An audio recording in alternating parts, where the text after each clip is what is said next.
નમસ્કાર વિદ્યાર્થી મિત્રો, કેમ છો? મજામાં? આજે આપણે છે એ ચેપ્ટર નંબર 6 છે બેરોજગારી અનએમ્પ્લોયમેન્ટ. એમાં છે આપણે બેરોજગારી છે ઉદ્ભવવાના કારણો છે એની ચર્ચા કરી રહ્યા હતા. આપણે 4 કારણો છે એનો અભ્યાસ કરી ગયા. પહેલું કારણ હતું વસ્તી વૃદ્ધિનો ઊંચો દર, બીજું હતું રોજગારીની તકોમાં ધીમો વધારો, બચત અને મૂડીરોકાણના નીચા દર અને મૂડીપ્રધાન ઉત્પાદન પદ્ધતિ. એના વિશે આપણે અભ્યાસ કરી ગયા છીએ. હવે આપણે જે પાંચમું કારણ ભણવાનું છે વ્યવસાયિક શિક્ષણનું નીચું પ્રમાણ, એટલે કે વ્યવસાયને લગતા જે શિક્ષણનું નીચું પ્રમાણ છે એના વિશે આજે આપણે અભ્યાસ કરીએ છીએ. તો ચાલો ચોપડીમાં ધ્યાન રાખજો. વ્યવસાયિક શિક્ષણનું નીચું પ્રમાણ એ પાઠ્યપુસ્તકમાં જોઈએ. ભારતમાં શિક્ષિતોની વધતી જતી બેરોજગારીનું એક મહત્વનું કારણ ખામીયુક્ત શિક્ષણ પદ્ધતિ છે. જુઓ શું કીધું છે, ખામીયુક્ત શિક્ષણ પદ્ધતિ, જેના કારણે છે વ્યવસાયિક છે એને વ્યવસાય મળતો નથી. દેશમાં દરેક ક્ષેત્રે બદલાતી જતી કાર્ય પદ્ધતિને અનુરૂપ કામ કરી શકે તેવા શ્રમિકો તૈયાર કરવામાં આજની શિક્ષણ પ્રણાલી પૂરતી સફળ થઈ નથી. જુઓ આપણે પણ જોઈએ છે અત્યારમાં આપણે ઘણું બધું ક્વોલિફિકેશન બધા પાસે હોય છે, પણ જે કાર્ય કરવાનું હોય છે એ બાબતે છે એને ક્વોલિફિકેશન મળતું નથી. હવે તમે જ વિચારો, જે તમે આલ્ફા બીટા એ ભણો છો એ તમે છે ક્યાંય બીજે કામ આવે છે? તમારે નોકરી મેળવવા જાવ તો એમાં આપણે અનુભવ જોઈએ છે. ઉપરાંત એમાં આપણે જોઈએ છે કે આપણે જે ભણ્યા છે એ ઉપરાંતનું બીજું કંઈક શીખવામાં આવે છે. એટલે કે વ્યવસાયિક શિક્ષણ આપણને નથી. અત્યારે જે મળે છે એ વ્યવસાયિક ધોરણે છે એ એટલું બધું ઉપયોગી થતું નથી. જેથી આર્થિક વિકાસના દરને ઊંચો લઈ જવાના હેતુથી ઉદ્યોગ ક્ષેત્ર, ખેતી ક્ષેત્ર અને અન્ય ક્ષેત્ર જેવા જે નવી ટેકનોલોજી અને યાંત્રિકરણ અપનાવવામાં આવ્યું છે તેના કારણે આ પદ્ધતિને અનુરૂપ કેળવાયેલ ટેકનોલોજીનું જ્ઞાન ધરાવતા શ્રમિકોની જરૂર પડે છે. પરંતુ તેનાથી વિપરીત સ્થિતિ વર્તમાન શિક્ષણ પદ્ધતિમાં જોવા મળે છે.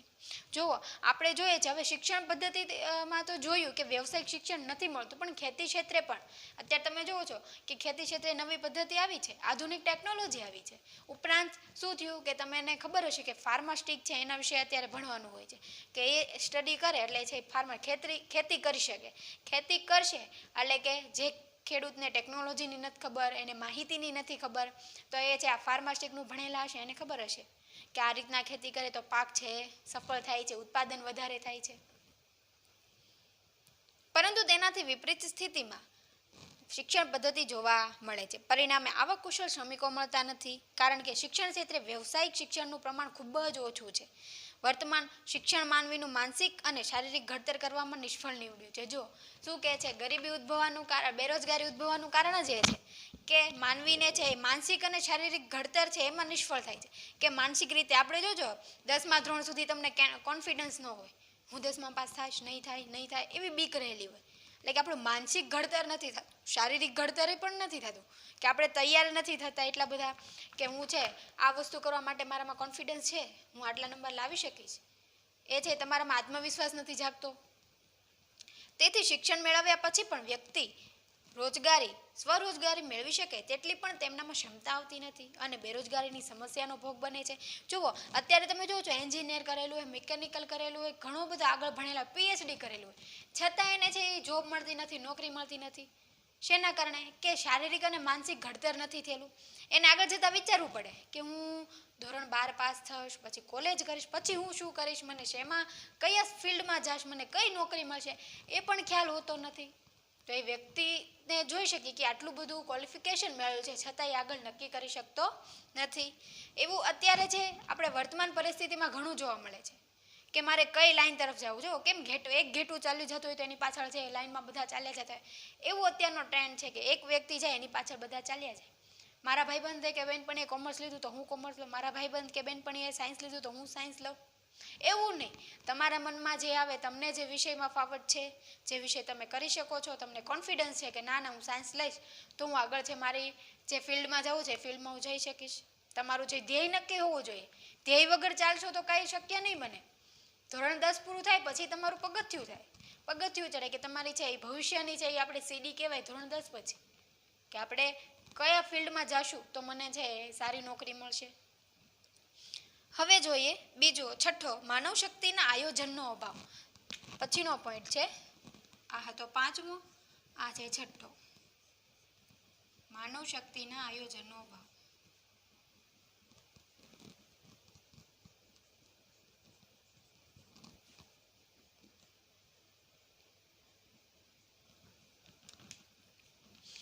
ભારતમાં આયોજન કાળ દરમિયાન માનવ શક્તિનું યોગ્ય આયોજન થતું નથી.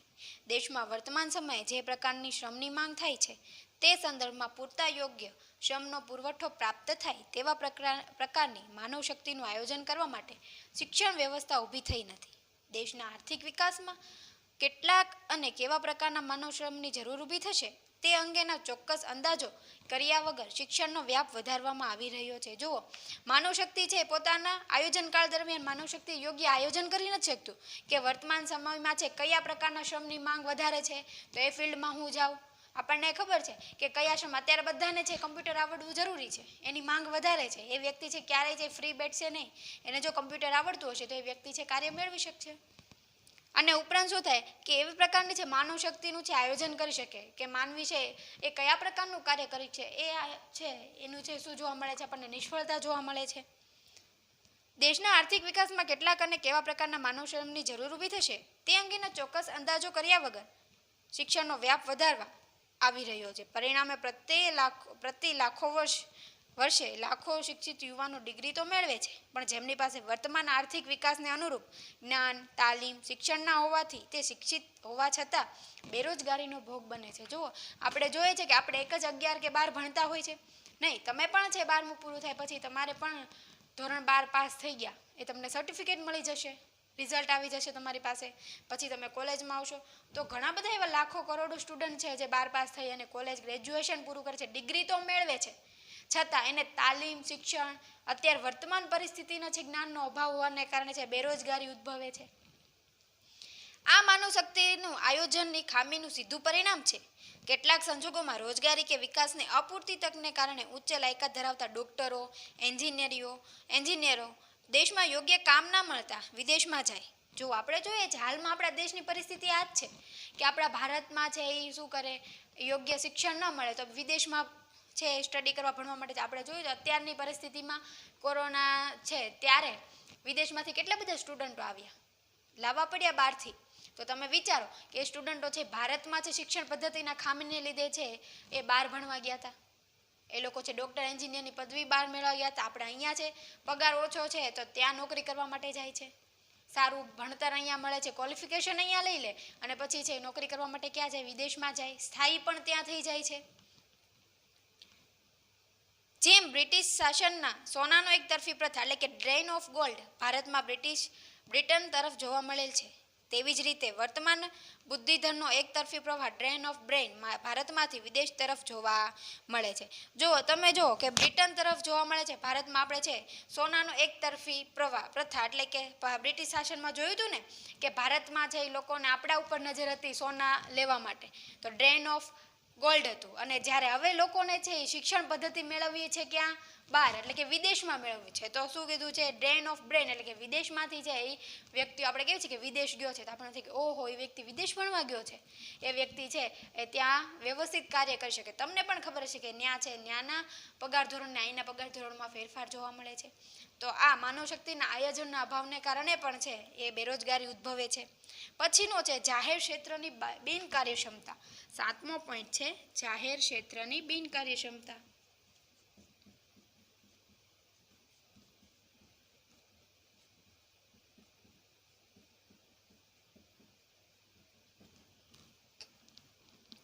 આઝાદી પછી ભારતમાં ખાનગી ક્ષેત્ર કરતાં જાહેર ક્ષેત્રના વિકાસને વધારે મહત્ત્વ આપવામાં આવ્યું છે.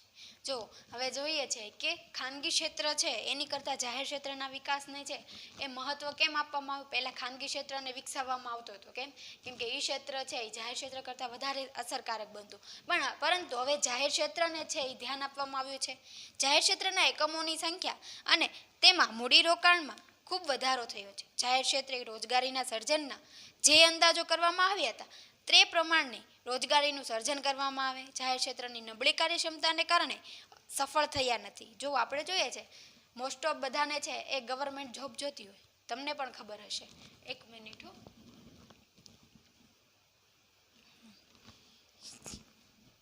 આપણે બધા જાણીએ છીએ કે ગવર્મેન્ટ જોબ બધાને સરકારી નોકરી જોતી હોય છે, પરંતુ એમાં કાર્ય કરવું નથી ગમતું. જો એક કહેવત પણ હતી કે બધાને છે એ ભણાવવું છે ગવર્મેન્ટ સ્કૂલમાં પણ ભણવું નથી ગવર્મેન્ટ સ્કૂલમાં, આવી કહેવત હતી પહેલાં. બધાને છે કામ કરવું છે ગવર્મેન્ટમાં, પણ ગવર્મેન્ટ કોઈ પણ છે શાળાનો ઉપયોગ નથી કરવો, સરકારી દસ્તાવેજો જે છે એનો ઉપયોગ નથી કરવો. કેમ કારણ કે અહીંયા શું પ્રોબ્લેમ છે કે પગાર વધારે મળે છે ને કાર્ય ઓછું કરવામાં આવે છે, જેના કારણે છે એની અસફળતા થાય છે, લોકોની રોજગારી છે એ ઉદ્ભવે છે, પણ લોકો કાર્ય વ્યવસ્થિત ન કરવાને કારણે છે લોકોનું ભારણ ઓછું થઈ જાય છે જાહેર ક્ષેત્ર ઉપર. તેથી અત્યારે શું થાય કે જાહેર ક્ષેત્રનો વિકાસ અત્યારે તમે જોઈ શકો છો કે કોઈ પણ છે ગવર્મેન્ટ જોબ, જાહેર ક્ષેત્રના એકમો છે ને કેટલી બધી છે એ સિક્યુરિટી કહેવાય ને થઈ ગયું છે કે બહુ કડક નિયમોનું પાલન થાય છે. પ્રમાણમાં વધુ રોજગારી આપી શકે તેવા ખાનગી ક્ષેત્ર ઉપર જાહેર ક્ષેત્રના વિકાસને હેતુસર અંકુશો મૂકવામાં આવ્યા, તેમજ ખાનગી ક્ષેત્રના વિકાસ માટે પૂરતું ધ્યાન પણ આપવામાં ન આવતા રોજગારીની તકો ઓછી ઊભી થઈ અને બેરોજગારીમાં વધારો થયો. જો જાહેર ક્ષેત્ર છે એ ધ્યાન ન આપતું એટલે આપણે શું કર્યું, જાહેર ક્ષેત્ર ઉપર છે વધારે ભારણ મૂકવું અને ખાનગી ક્ષેત્ર છે એની ઉપર ઓછું ભારણ. પરંતુ શું થયું કે ખાનગી ક્ષેત્ર છે જાહેર ક્ષેત્ર ઉપર વધારે ભારણ મૂકતા હોવાને કારણે છે ઓછી રોજગારી ઉદ્ભવે છે અને બેરોજગારીનો પ્રશ્ન ઉદ્ભવે છે. કેમ કે જાહેર ક્ષેત્ર છે પોતાનું કાર્ય વ્યવસ્થિત રીતે કરતા નથી, એટલે કાર્ય કરવામાં કેવા છે, બિનકાર્યક્ષમ છે. પછી જોઈએ કૃષિ ક્ષેત્રના વિકાસની અવગણના. જો કૃષિ ક્ષેત્રના વિકાસ એટલે કે કૃષિનો છે એ આપણે જોઈએ છે કે ભારતમાં આઝાદી પછી અને અથવા આઝાદી પહેલાં પણ આપણો છે મોટાભાગનો વિસ્તાર, મોટાભાગની વસ્તી એ છે કૃષિ ક્ષેત્ર પર આધારિત છે, ખેતી છે એનું કાર્ય વધારે કરતી હોય. કૃષિ પ્રધાન દેશ છે, ભારતની મોટાભાગની વસ્તી ગામડાઓમાં વસે છે. આ વસ્તી મોટે ભાગે રોજગારી માટે કૃષિ ક્ષેત્ર પર આધાર રાખતી હોય છે. તેથી કૃષિ ક્ષેત્ર વધારે રોજગારી પૂરી પાડે તેવું આયોજન જરૂરી છે. આપણે જોઈએ છે આપણા દેશને છે કૃષિ પ્રધાન દેશ તરીકે ઓળખવામાં આવે છે. 3 ક્ષેત્ર છે, ખેતી ક્ષેત્ર, ઉદ્યોગ ક્ષેત્ર અને સેવા ક્ષેત્ર. તો આ ત્રણેય ક્ષેત્રમાંથી સૌથી વધારે ભારણ કોનું છે, ખેતી ક્ષેત્રનું. સૌથી વધારે ગામડાની વસ્તી છે એ ખેતી ક્ષેત્ર ઉપર આધાર રાખે છે, જેના કારણે છે સૌથી વધારે રોજગારી કોણ પૂરું પાડે છે, ખેતી ક્ષેત્ર. એટલે ખેતી ક્ષેત્રને છે એમાં રોજગારી લોકોને મળી રહે એવું આયોજન કરવું પડે. ભારતમાં આર્થિક વિકાસની નીતિમાં કૃષિ ક્ષેત્ર કરતાં અન્ય ક્ષેત્રો વધારે મહત્વમાં આપવામાં આવ્યું. પરિણામે કૃષિ ક્ષેત્રના વિકાસને ઓછું મહત્વ આપતા કૃષિ ક્ષેત્રનો યોગ્ય વિકાસ થઈ શક્યો નહીં. પરિણામે સ્વરૂપ કૃષિ ક્ષેત્રના વિકાસને ઓછું મહત્વ આપવા એનો વિકાસ ન થયો અને તેના કારણે રોકાયેલા શ્રમિકોને પૂરા સમયની રોજગારી મળી ન શકી તેવું નક્કર આયોજન પણ થઈ શક્યું નથી. જો આપણે જોઈએ છે કે અત્યારે લોકો પાસે જમીન છે છતાં ખેતી નથી કરતા, એટલે બીજા લોકોને રોજગારી પ્રાપ્ત થતી નથી. અમુક લોકો પાસે જમીન છે તો બીજાને વાવેતર માટે આપે છે, અથવા તો જમીન છે એમના પડખાઉ પડી છે જેથી જમીન ફળદ્રુપ હશે તો એની ફળદ્રુપતા નાશ થઈ જશે. તો આવા બધા કારણો ઉદ્ભવે અને ખેતી ઉપર વધારે આપણે છે એ આધારિત છે આપણી વસ્તી, તો એની ઉપર છે નવી છે યોજનાઓ બહાર પડે, એની ઉપર રોજગારી ઉદ્ભવે. એટલા માટે સરકારે છે એ આયોજન કરવું પડે છે, પણ એમાં સરકાર સફળ થતી નથી. કૃષિ ક્ષેત્રે સાર્વત્રિક રોજગારીની તકોમાં વધારો ન થઈ શક્યો. વધતી વસ્તી, કૃષિ પર ભારણ, અપૂરતી સિંચાઈની સગવડો, કૃષિ ધિરાણની અપૂરતી સગવડો, વરસાદની અનિશ્ચિતતા તેમજ કૃષિ ક્ષેત્રના અન્ય જોખમોને કારણે ભારતમાં કૃષિ ક્ષેત્રનો વિકાસ પૂરતો થયો નથી. જો આપણે પણ જાણીએ છીએ અત્યારે કૃષિ ક્ષેત્રમાં છે ધીમો વધારો થયો છે, એટલે કે એમાં છે નવી ટેકનોલોજી ઉમેરાઈ છે. આપણે જો છે સિંચાઈ પદ્ધતિ છે એની સગવડ બદલાણી છે, ગામડામાં શહેરમાં એટલે ગામડામાં ખેતીમાં છે એ પાણી પહોંચતું થયું છે. ઉપરાંત શું થયું છે, વરસાદની અનિશ્ચિતતા, એ તો સરકારના હાથમાં નથી. વરસાદની અનિશ્ચિતતાને કારણે છે અમુક પાક બળે છે, અમુક પાક સારા થાય છે, અમુક પાક બગડે છે. ઉત્પાદન ક્ષમતા ઘટી જાય છે. તો 4 મહિના કૃષિ ક્ષેત્ર એટલે કે કૃષિ ખેડૂત લોકો છે એ વ્યવસાય કરી શકે છે, બીજાના છે એ બીજા વધારાના મહિના લોકોને છે કાર્ય કરવામાં છે અસફળતા રહે છે, બેરોજગાર બેસે છે. એટલા માટે આપણે જોઈએ છે કે કૃષિ લોકો એટલે ખેડૂત લોકો છે એ ખેતીની સાથે સાથે પશુપાલન, મરઘાવત્કા પાલન, મત્સ્યપાલન ઘણા બધા છે એવા સાથે ઉદ્યોગો કરતા હોય, એ કાર્ય કરતા હોય, જેનાથી છે અમુક મહિના સુધી આ કાર્ય, અમુક મહિના સુધી આ કાર્ય કરી શકાય, જેથી એ રોજગારી છે એને મળી શકે. તેમજ ગ્રામ્ય વિસ્તારમાં બિનકૃષિ ક્ષેત્રો પણ અપૂરતો વિકાસ થયો છે. ખાસ કરીને કૃષિ ક્ષેત્ર પર આધારિત ગ્રામીણ શ્રમિકોમાં મોસમી બેરોજગારી અને પ્રચ્છન્ન બેરોજગારી વ્યાપક પ્રમાણમાં જોવા મળે છે. જો આપણે જોઈ ગયા કે આગળ બેરોજગારીના પ્રકારો જોઈ ગયા હતા, મોસમી બેરોજગારી અને પ્રચ્છન્ન બેરોજગારી. તો મોસમી બેરોજગારી એટલે કે મોસમ આધારિત બેરોજગારી, જે ખેડૂતોને છે શિયાળો, ઉનાળો, ચોમાસું એ પ્રમાણે પાક તો લઈ શકે છે, પણ વરસાદ હોય તો હવે તમે જોઈ શકો છો કે વાડી અને ખેતરમાં તમને ખબર પડતી છે, તો એમાં છે એ વાડીમાં કૂવો હોય છે, ખેતરમાં કૂવો હોતો નથી. તો ખેતરમાં છે શું વરસાદના પાણીએ પાક કરવાનો હોય છે, તો વરસાદની અનિશ્ચિતતાને કારણે પાક થઈ શકે નહીં. ઉપરાંત એને આપણે જોઈએ છે એને મોસમી બેરોજગારી કહેવાય. પછી પ્રચ્છન્ન, દેખીતી રીતે છે 10 જણા કાર્ય કરતા હોય પરંતુ 5 જણને હટાવી લેવામાં આવે તો પણ કાર્યમાં કંઈ ફેરફાર નથી પડતો, તો તેને આપણે પ્રચ્છન્ન બેરોજગારી, બેરોજગાર કહેવાય. છુપી બેરોજગારી પણ ઓળખવામાં આવે છે. તો એ આ બધા કૃષિ ક્ષેત્રે છે આ પ્રકારની બેરોજગારી જોવા મળે છે. હવે જોઈએ શ્રમની ઓછી ગતિશીલતા. કેટલાક સંજોગોમાં શ્રમની ઓછી ગતિશીલતાને કારણે બેરોજગારીની સમસ્યા સર્જાય છે. ભારતમાં ક્યારેક સામાજિક પરિબળો, કૌટુંબિક સંબંધો, ભાષા, ધર્મ, રીતિ રિવાજ, સંસ્કૃતિ, માહિતીનો અભાવ, વાહન વ્યવહારની અપૂરતી સગવડો તેમજ રહેઠાણની સમસ્યા જેવા કારણોસર શ્રમની ગતિશીલતામાં અવરોધ સર્જાય છે, જેને કારણે બેરોજગારીની સમસ્યા વધે છે. જો આપણે જાણીએ છીએ કે અમુક એવા સામાજિક પરિબળોને લીધે બેરોજગારી ઉદ્ભવે કે અહીંયા કામે ન જવાય, અહીંયા આ કાર્ય ન કરાય. ઉપરાંત આપણા કૌટુંબિક સંબંધોને કારણે ભાષા, ધર્મ, રીતિ રિવાજ છે એવા સમયે છે આપણે જોઈએ છે કે શિક્ષિત લોકો હોય તો એમ કે શિક્ષણ મેળવ્યું છે તો તમે છે તમારી આ ડિગ્રી છે તમે આ કાર્ય ન કરી શકો. એવું નથી, કોઈ પણ કાર્ય કરવામાં છે ના નથી. કાર્ય મળે છે તો કાર્ય કરવું, બેરોજગાર બેસવું એની કરતાં કાર્ય કરવું વધારે સારું. ઉચ્ચ શિક્ષણ મેળવેલા લોકો ગામડામાં, પછાત વિસ્તારોમાં કે દૂરના સ્થળોએ કામ મળતું હોવા છતાં જવા તૈયાર નથી. જો એ સ્વાભાવિક છે ને કે આપણે અહીંયા ભાવનગરનો વ્યક્તિ છે એને દક્ષિણ ગુજરાત બાજુ ડાંગ છે આદિવાસી જિલ્લામાં કાર્ય કરવા માટે મૂકે તો એ વ્યક્તિ ના પાડશે કે મારે એવા પછાત વિસ્તારમાં કાર્ય કરવું નથી. એને કાર્ય મળે છે છતાં એ બેરોજગાર બેસે. તો આવે છે કુરિવાજો છે, આવી માન્યતા છે, જાતિભાતીના છે એ ભેદભાવને કારણે છે એ બેરોજગાર બેઠે છે અમુક લોકો. પછી મોટા ભાગે આવી વ્યક્તિઓ શહેરમાં જ કામ મળે એવો આગ્રહ રાખતા હોય છે. આપણે જોઈએ છે ગ્રામ્ય વિસ્તારમાંથી ઘણા બધા લોકો છે શહેરમાં છે કાર્ય કરવા માટે આવતા હોય. એ લોકોને શહેરમાં કાર્ય કરવાનો મોહ હોય, પરંતુ ગ્રામ્ય વિસ્તારમાં એને એટલું જ કાર્ય મળી રહેતું, એટલી જ રોજગારી મળતી હોય તો ગ્રામ્ય વિસ્તારમાં છે એ કાર્ય કરી શકે છે. જો શક્ય ના બને તો બેરોજગાર રહે. શહેરી જીવનના આકર્ષણો તથા સુવિધાથી આકર્ષાયેલા લોકો રોજગારી માટે ગામડામાં જવાનું પસંદ કરતા નથી. જો આપણે જોઈએ છે કે શહેરનું ને ગ્રામ્ય વિસ્તારનું જીવન તદ્દન અલગ છે. ગ્રામ્ય વિસ્તારના લોકોને શહેરનું જીવન ગમે, શહેરી વિસ્તારના લોકોને ગ્રામ્ય વિસ્તારનું જીવન ગમે. પરંતુ રોજગારી મેળવવાનો જ્યારે પ્રશ્ન આવે ત્યારે શહેરી વિસ્તારમાંથી રોજગારી મેળવવાનું પસંદ કરશે. ત્યાં નહીં મળે તો બેરોજગાર બેસવાનું એ પસંદ કરે છે. તો આ શ્રમની ઓછી ગતિશીલતાનું છે આ મહત્વનું કારણ છે. પછી જોઈએ અપૂરતી માળખાકીય સુવિધાઓ. ગ્રામ્ય વિસ્તારમાં અપૂરતી માળખાકીય સુવિધાઓ પણ બેરોજગારીની સમસ્યા માટે એક કારણ છે. ગામડામાં અપૂરતી વાહન વ્યવહારની સગવડો, સારા રસ્તાઓની ઓછી સગવડ, શિક્ષણ, આરોગ્ય, વીજળીની અપૂરતી સુવિધા અને ગ્રામ્ય વિસ્તારમાં રોજગારીનું સર્જન મોટા પાયે કરી શકાતું નથી. આપણે જાણીએ છીએ કે માળખાકીય સુવિધાઓ મળવી તો યોગ્ય છે ને કે ગ્રામ્ય વિસ્તારમાં છે ગ્રામ્ય વિસ્તારના લોકો શહેરી વિસ્તારમાં આવતા હોય કામ કરવા માટે, રોજગારી મેળવવા માટે, તો એને વાહન વ્યવહાર ટાઈમે ન મળતું હોય, તે નોકરીએ પહોંચી નથી શકતા, સારા રસ્તાઓ નથી હોતા, સંદેશા વ્યવહારની પણ આપલે નથી હોતી. પછી ખેતરમાં કાર્ય કરવું છે તો દિવસમાં લાઇટ ન હોય, રાતે લાઇટ આવે છે, અથવા તો 3 દિવસ લાઇટ હોય, 2 દિવસ લાઇટ ન હોય, તો વીજળીની અપૂરતી સુવિધાઓ, આવી બધી પ્રાથમિક સુવિધાઓ એ લોકોને પ્રાપ્ત થતી નથી, જેથી લોકોને છે બેરોજગાર બેસવું પડે છે.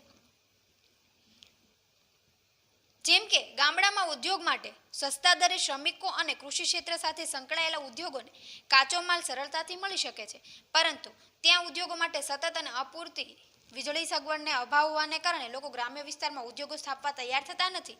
પરિણામે ત્યાં નવી રોજગારી ઊભી થતી નથી. જુઓ, હવે અમુક ઉદ્યોગો છે, કંપની છે, સ્થપાય ને તો એ પોતે નવા છે એ ગ્રામ્ય વિસ્તાર એવો શોધ છે કે જ્યાં છે રસ્તા સારા હોય, વીજળીની સુવિધા યોગ્ય હોય, કેમ કે ઉદ્યોગને તો વીજળીની જરૂર પડે જ તે. પરંતુ જો આવા ઉદ્યોગો છે એમાં આવી રીતના થશે કે વીજળી નહીં રહે તો એને આથી ઉદ્યોગ નહીં સ્થાપે, એના બદલામાં શું થશે કે જે ગ્રામ્ય વિસ્તારના લોકોને રોજગારી મળવાનું એક સાધન ઊભું થતું હતું એ પણ બંધ થઈ જશે. ઉપરયુક્ત કારણો ઉપરાંત ભારતમાં રાષ્ટ્રીય રોજગાર નીતિનો અભાવ, ઉદ્યોગ ધંધાને પ્રોત્સાહન મળે તેવા વાતાવરણનો અભાવ, કુદરતી સંસાધનનો અપૂરતો અભાવ બેરોજગારીની સમસ્યા વધારવા માટે જવાબદાર હોય છે. જો આ 10 કારણો તો છે, ઉપરાંતના કીધા છે આપણને કે ભારતમાં રાષ્ટ્રીય રોજગાર યોજના છે એની નીતિનો અભાવ છે, કે સરકાર દ્વારા રોજગારી છે એ ઓછી ઊભી કરવામાં આવે છે, ઉદ્યોગો ધંધાને પ્રોત્સાહન મળે તેવા કાર્ય નથી કરવામાં આવતા. અત્યારે તમે જુઓ છો કે હાલમાં પણ છે નાના ઉદ્યોગોને, ગૃહ ઉદ્યોગોને સબસિડી અને લોન મળે છે એને પ્રોત્સાહન આપવા માટે. ઉપરાંત વાતાવરણના અભાવ છે, એટલે કે પ્રોત્સાહન ન મળે તેવા વાતાવરણનો અભાવ છે, કુદરતી સંસાધનનો એટલે કે કુદરતી જે સંસાધનો મળે છે એનો અપૂરતો અભાવ છે, જેના કારણે છે બેરોજગારીની સમસ્યા એ વધુ પ્રમાણમાં ઉદ્ભવે છે. તો વિદ્યાર્થી મિત્રો, આપણે છે બેરોજગારીના કારણો છે એ આપણે જોઈએ. તો બેરોજગારીના કારણો છે તમારે હોમવર્કમાં છે એ લખવાનો છે સવાલ, કેમ કે એ સવાલ છે પૂછાવાની શક્યતાઓ છે. આગળના લેક્ચરમાં છે આપણે બેરોજગારી ઘટાડવાના છે ઉપાયો વિશે છે અભ્યાસ કરશું. જો આમાંથી 5 માર્કનો એક સવાલ નીકળે છે એટલા માટે બધા પોઈન્ટ છે એ વધારે જ છે. બેરોજગારી ઉદ્ભવવાના કારણો, ઘટાડવાના ઉપાયો એ પણ છે વધારે મોટા છે. તો તમારે જે સવાલ છે એ પાક્કા કરવાનો છે અને લખવાનો છે. Thank you. આભાર.